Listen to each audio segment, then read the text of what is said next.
nako, nakakagutom magkiliga ng mga bisita natin. Kaya tatapatan natin yan ng isang masarap na pagkain. Kaya magluluto ako ng masarap at madaling iluto na crispy squid adobo.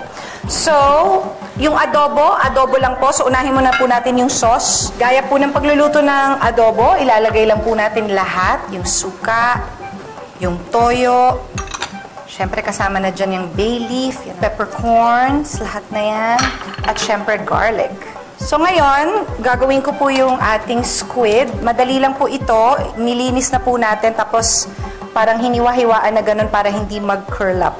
But before that, ilalagyan muna po natin ng konting salt and pepper yung ating tapioca flour instead of cornstarch. Tapos dito na po natin ilalagay yung ating squid. Yan. Habang nagsisimmer po yung ating sauce, ilagay na po natin yung butter. Ganyan po kadami talaga kasi yan po ang magiging pangpasarap niyan. Yung ganyang kadaming butter. At pag natunaw na po yung butter, you can now add the cornstarch. At eto na po yung ating adobo sauce. At ngayon, ipi-plate na lang po natin ito. And we'll just drizzle the adobo sauce. Yay! And there you have it. Tatawagin ko na ang ating mga bisita para sa tikiman. Guys, come on! Julie and Ben and David and of course, nasa na si Boobsy? Umuwi? Nasa na siya? Nag-CR, parang na-flush siya. Niligaw ko lang talaga siya. Talaga ba? Ito, tikman nyo tong crispy squid. Nice. Na parang may paadobong sauce. Some kind of chorba. Ganun! Ganda ka ba natin? Curlas mo.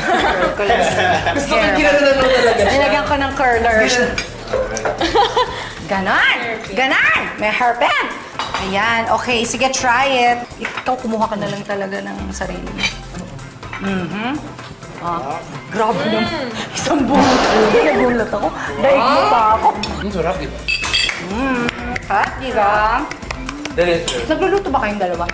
Ako, Konti. I'm trying. I'm trying. Ako po minsan. Pag dumadalaw ba siya, pinagluluto mo? Para na. Ako po minsan nagluluto po ako. Nagadala po ako minsan sa taping. Pag Nagluluto ka talaga? Pinagluluto niya ako. salmon or steak. Talaga? Nagadala po ako para sa... Bakit ba? Ganda. Hindi ko masaktan eh. Pero yung nanay po ni Julie, magaling po magluto. Pag pupunta po ako sa bahay, lagi pong iba-iba yung handa. Wow! Ay, gusto ko yung gano'n, nagpupunta sa bahay. Hindi na kasi uso ngayon yan, text-text na lang. I'm so happy that you're going to her house. Hindi kasi nung araw, gano'n yung alam kong ligaw. Nagpupunta sa bahay, hindi text-text. Yun din po yung gusto ng parents. Yung parents. Oo, syempre, no, dapat ganun pa rin. May respeto sa mga magulang. Gustong-gusto raw ng parents ni Julie itong si Ben. Anak! Siyempre, yung una niya niligawan. Yun ang una. Tama naman yun. Ano po, Tama siya po naman kasi yun. yung first na pinakilala ko sa kanila.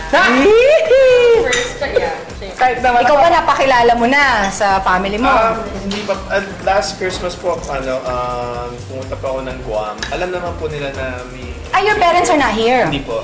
Pero hopefully, this 2017, nagplano na po kami sana nakauwi po kami ng Guam. Taga-Guam pa lang. So hopefully. Or pag bumisita po sila. Pag bumisita sila.